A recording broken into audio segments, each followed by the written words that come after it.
Sol de la mañana. www.solfm.com. Estamos donde tú estés. Sol, la más interactiva. Y 200,000 millones de pesos. Y la otra cosa que nosotros estamos pidiendo y anunciando es decir, oye, nosotros tenemos que dar la seguridad al país de que esto no vuelva a suceder.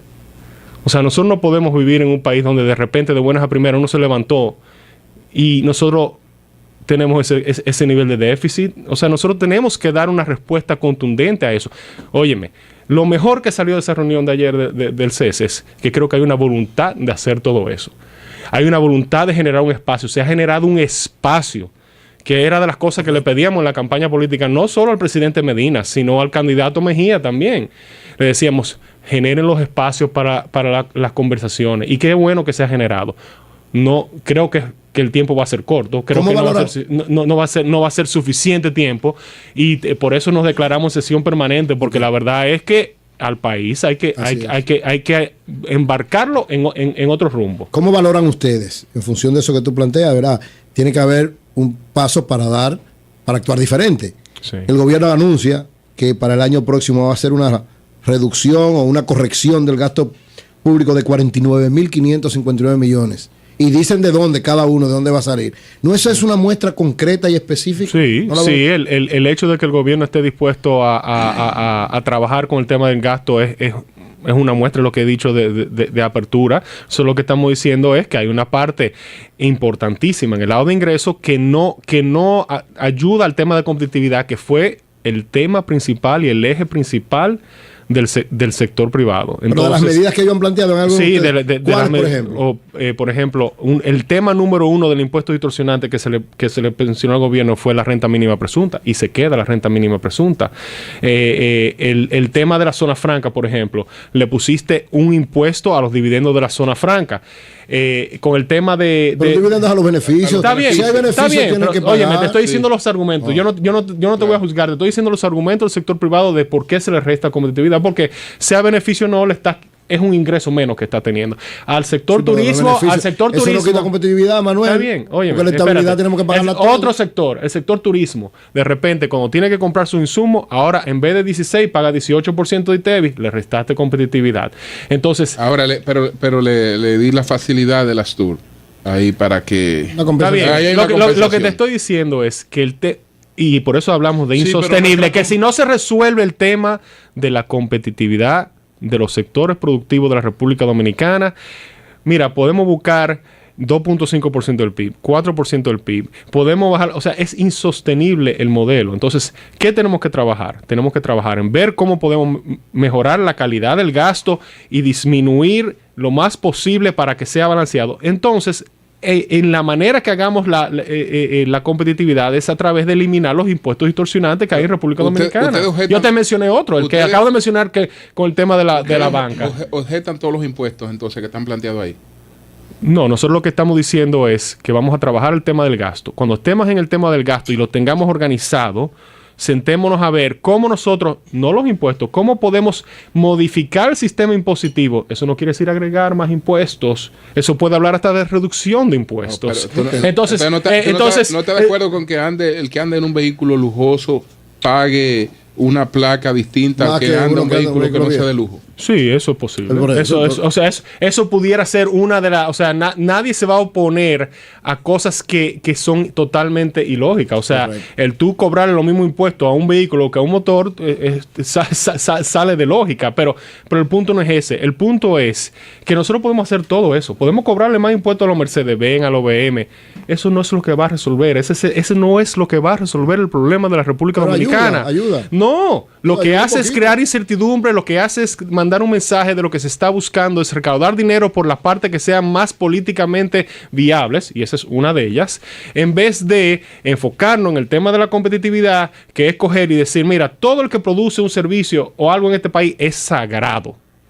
Y eso genera empleo, y eso es lo que hay que tratar de... ¿Qué tú necesitas para generarme 100,000 empleos más? ¿Qué tú necesitas para generarme 200,000 empleos más? ¿Qué condiciones hay que darle a esos sectores para que lo hagan. Y ustedes se van a sorprender. Pero, Manuel, pero en todas las economías los sectores generan... Que producen y pagan impuestos. Pero también pagan sus impuestos. Pero es que nadie... Para que ayuden por doble vía. El CONEP en ningún momento ha planteado que el impuesto sobre la renta no debe ser lo que es. En ningún momento lo ha planteado. De hecho, el impuesto más justo que hay es el impuesto a la ganancia. Ese es el impuesto más justo. Entonces eso está bien en lo de la zona franca. En lo de la zona franca está bien eso, porque los dividendos a la ganancia. Pero que hace 30 años que no lo pagan. Y que además incluso están... Pero el problema, mira... Vamos a seguir, que ya le hemos sacado 2 impuestos a Manuel. Ya está de acuerdo con la placa. Oye, mira la diferencia. Mira por qué el argumento no se puede... No, el de los ahorros no. No, mira. No estamos de acuerdo ninguno. Espérate. Ahí no estamos de acuerdo ninguno. Mira lo que pasa. Es que nosotros nos hemos acostumbrado a medir la competitividad internamente. No tengo nada, pero eso es incorrecto. Nosotros tenemos que darnos cuenta que, como dije anteriormente, globalizamos el país. Entonces, el sector industrial dominicano, el sector turismo dominicano, el sector zona franca está compitiendo con los mismos sectores de otros países. Exacto. Entonces, ¿qué te dice turismo? Turismo te dice, mira, yo tengo un mercado abierto, ¿verdad? Entonces, en México, que es uno de mis principales competidores, el ITEVI es la mitad de lo que es aquí y tú me lo estás subiendo. Entonces, ahí hay un problema, ¿verdad? Zona franca, ¿qué te está diciendo? Zona franca te está diciendo, en toda la zona franca que yo voy, con la que yo compito, no pagan impuestos sobre la renta los beneficios. Entonces, si tú me pones impuestos sobre la renta, yo me voy a mudar a otro lado. ¿Qué te dice el sector industrial? El sector industrial te dice, mira, aquí yo no puedo tomar riesgos y garantizar inversiones si yo tengo una renta mínima presunta o si me tienen que gravar en las aduanas los insumos y los productos que yo utilizo para generar empleo. Entonces, ¿por qué? Porque en otros países no lo hacen. Entonces, la comparación, esa es la competitividad que hay que darle a República Dominicana. ¿Ustedes estarían de acuerdo con una amnistía fiscal a cambio de criminalizar la evasión de impuestos? Para que metan presos a los quienes se roban los impuestos de la gente. Pero aquí, ¿y cuántas, señores? Pero aquí hay una ley de presupuesto que no se ha cumplido. Es que la solución de República Dominicana no está en crear más leyes, es cumplir las que tenemos. No es crear más leyes, simplemente criminalizar la evasión a cambio de perdonar la evasión a ustedes. Pero José, aquí hay una ley de presupuesto que dice que tú tienes que dar un informe sobre el presupuesto a los 6 meses y aquí simplemente nos destapamos que aquí había faltaban 150 o 200 mil millones. Pero ustedes pueden proceder legalmente con eso si quieren. El problema es que todo se quede en un entendimiento para que al final no cambie nada. ¿Ustedes estarían de acuerdo en criminalizar la evasión para que metan presos a los evasores a cambio de una amnistía fiscal? Rafael Paz nos va a decir algo ahora, pero a Mauri le iba a responder algo también. Mira, lo primero que yo quiero es retomar unas palabras que dijo el presidente, el hoy presidente de la República, durante el almuerzo entre la Cámara Americana de Comercio, que su sueño era construir o generar un gobierno de pactos, donde cada vez que un empresario viera a un político no pensara no viera en el sello de la frente una palabra que dijera ladrón, ¿verdad? Y cada vez que un político viera a un empresario no viera un sello en la frente que dijera evasor. Es lo mismo, entonces, tomo eso para decirte, José, que si tú analizas incluso el discurso de las propias autoridades, por ejemplo, el ministro de Economía, Planificación y Desarrollo, y las reflexiones que ha hecho Impuestos Internos y las reflexiones que se han hecho en todos los sectores sociales y económicos, el problema real de la República Dominicana es el problema de la informalidad.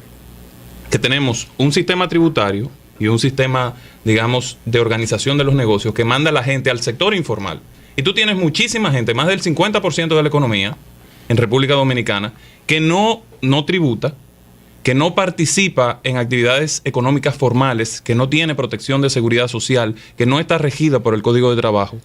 Y toda esa masa de gente fuera de la ley te genera un clima de inseguridad en los negocios. Entonces, ese es el principal problema. Tú criminalizas y te vas a medidas extremas de criminalización, de persecución, de autoritarismo judicial. Para que tengan miedo. Y lo que tú vas a hacer es seguir incentivando ese gran problema latente en la República Dominicana, que es la informalidad. Yo creo que aquí debemos quitar toda esa, digamos, todo ese lenguaje de barricada de un sector hacia otro y crear las condiciones para que República Dominicana... Es que mira, ustedes los empresarios van a Estados Unidos y no evaden. ¿Quiénes son los empresarios? Todo el dominicano que decide emprender un negocio y arriesgar capital, grande o pequeño. Emprender un negocio para generar capital, grande o pequeño, va a Estados Unidos y no evade. ¿Y por qué aquí evade? O sea, la evasión en los Estados Unidos es cero. Yo no sé si No, yo te garantizo que no es cero. Pero si pero aquí tú no necesitas hacer nada para meter a la gente preso. Pero digo aquí no se necesita una ley nueva para meter a gente presa o someterlo a la justicia, por lo menos. No, espérese. Pero vamos a empezar, señor. Pero lo que ha generado este déficit. Vamos a empezar por parte aquí. Aquí no, tú hablas de criminalizar. Vamos a empezar a someter. Pero olvídate de criminalizar. Yo me olvido de lo que quiero es, vamos a empezar a pasar por el proceso de juzgar. Que ni siquiera eso lo estamos haciendo. Tú te quieres ir a una cosa para que la gente coja miedo. Yo lo que quiero es que empiece el proceso de pasar por la justicia. Entonces ni siquiera estamos sometiendo. El me dice a mí que la gente nada más cumple si tienen miedo hasta que el cumplimiento se hace cultura. Y como los empresarios no tienen cultura de honrar sus compromisos, hay que meterle miedo. Mira, hay que meterle miedo para que cumplan. José, yo estoy totalmente de acuerdo con que la gente que no cumple, la ley tiene que aplicarle al sector privado, al sector público, a todo el que incumpla le tiene que aplicar. Exacto. Lo que hemos hecho flaco servicio en este país es de no aplicarla, punto. Claro. De no aplicarla. Entonces, mi misión es decir, mira, vamos a aplicarla. Entonces, yo creo que de aquí, como dije anteriormente, porque a veces a la gente le gusta como enfrentar. Nosotros lo que queremos es lo mejor para la República Dominicana. Y así lo pusimos en el comunicado. Inclusive hablamos de la atención a las clases más necesitadas de la República Dominicana. Y terminamos diciendo que vamos a continuar participando activamente en estrecha colaboración con los sectores laborales, ¿ustedes no están de acuerdo con una amnistía sociales, a cambio de una criminalización? Mira, es que por un lado la amnistía lo que hace es que valida al que se robó, hizo algo anteriormente. Entonces eso es un tema muy difícil de manejar. Entonces tú no necesitas amnistía para aplicar la ley. Es que no necesitas amnistía para aplicar la ley. La ley se aplica independientemente de si hay amnistía o no. Aquí hay cosas que son positivas, lo dije anteriormente. Hay un espacio de conversación. Claro. Señores, por primera vez en República Dominicana se ha puesto el 4% a la educación en un presupuesto. Y se va a cumplir. Entonces... eso no se puede olvidar, que eso está ahí, que era una demanda de todos los sectores sociales de República Dominicana. No, y la implementación del Consejo Económico y Social es ahora, una muestra que diferencia. yo crea que eso es la solución al sector de educación, no lo es. Yo creo que el tema, como bien dijo Eury, del tema de la calidad del gasto, nos vamos a levantar un día con el 4% de la educación y nos vamos a dar cuenta que se está dilapidando si no se sabe usar bien. Exactamente, que el problema ya no es el 4% de la educación, que nos vamos a dar cuenta que el 70 o el 80% de ese problema es el tema de la calidad del gasto. Entonces, pero tenemos que progresar. Y eso es lo que estamos diciendo, señores. Lo que estamos diciendo, enfoquémonos en el gasto, arreglemos el gasto. Entonces, vamos a ver cómo modificamos el aparato impositivo de la República Dominicana. Oye, que estoy usando la palabra modificar. No estoy hablando de subir impuestos, sino de modificarlo para que los sectores productivos de República Dominicana se relancen y arranquen y no estén como están ahora en años de estar aquí parado, esperando a ver qué va a pasar.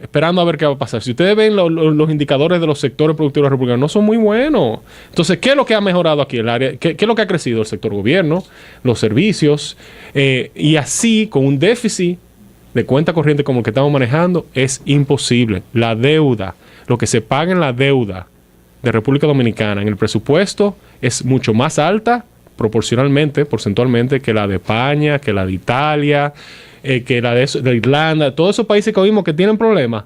Entonces, es la voz de alerta que estamos diciendo desde hace mucho tiempo. Pero justamente una de las razones por la que hay que aumentar la carga impositiva es para no seguir en ese camino que fue el que se siguió a partir del 2008. A partir del 2008, el camino más fácil fue el del endeudamiento. ¿Y qué ha tenido, Julio? ¿Qué ha tenido que hacer todos esos países? Dime. ¿Qué han tenido que hacer todos los países? ¿Bajar el gasto? Lo han tenido que bajar dramáticamente. Y porque es la única razón que la gente está tirada a la calle en esos países. Porque le están diciendo a esa gente, nosotros no podemos pagar lo que nosotros nos comprometimos a pagar. Y lo que estamos diciendo nosotros tenemos una gran oportunidad ahora, en este momento, porque de la crisis salen grandes oportunidades. Nosotros lo que queremos es tener un sistema donde mejore la seguridad social. No que tengamos que ir a la gente a decirle que le vamos a dar menos. Que queremos más empleo. Que queremos más competitividad. Y eso es lo que estamos diciendo. Vamos a sentarnos a discutirlo. Y qué bueno que tenemos ese espacio para discutirlo. Ojalá todos, y como le hemos dicho nosotros institucionalmente al gobierno, ojalá todos podamos en varios meses poder decir, mira, nosotros hoy somos un mejor país de lo que éramos hace 6 meses. Me llama la atención finalmente del comunicado. Todos los sectores están comprometidos y firman este comunicado. Sí. Sin embargo, hay sectores ahí que tienen sus realidades muy particulares y con lo que yo sé que el gobierno se ha sentado a discutir. Uh-huh. Está, por ejemplo, el sector de la banca. Uh-huh. Que en este sentido, aquí lo que está propuesto es un impuesto a los dividendos del ahorro. Uh-huh. Se plantea que eso golpea el ahorro, que eso puede crear situaciones de incertidumbre. Una mala señal. Nunca parecida a la que crea el desborde de la inflación y a la que crearía el estallido de una crisis. Es decir, la más interesada en que la República Dominicana no estalle una crisis tiene que ser la banca. Sí. La más interesada. Pero yo creo que ahí sí se va el valor de todo. Pero yo creo que la posición de la banca no es que está de acuerdo con ese impuesto. Y de hecho, el tema del 1%, y esa es otra cosa que tenemos que aprender a cumplir en República Dominicana, es que el Estado, cuando hace compromisos, tiene que cumplirlo. El Estado hizo un compromiso de desmontar el 1% de los activos bancarios y ahora resulta que hay que extenderlo 6 meses más. Entonces, los Estados tienen que empezar a generar confianza en ese sentido, porque ¿qué es lo que nos responde a nosotros nuestra membresía? Y tú le vas a creer a eso, porque esas cosas temporales que se ponen... ¿Por qué un banco tiene que ganarse 5 mil millones? Sol de la mañana. www.solfm.com. Estamos donde tú estés. Sol, la más interactiva.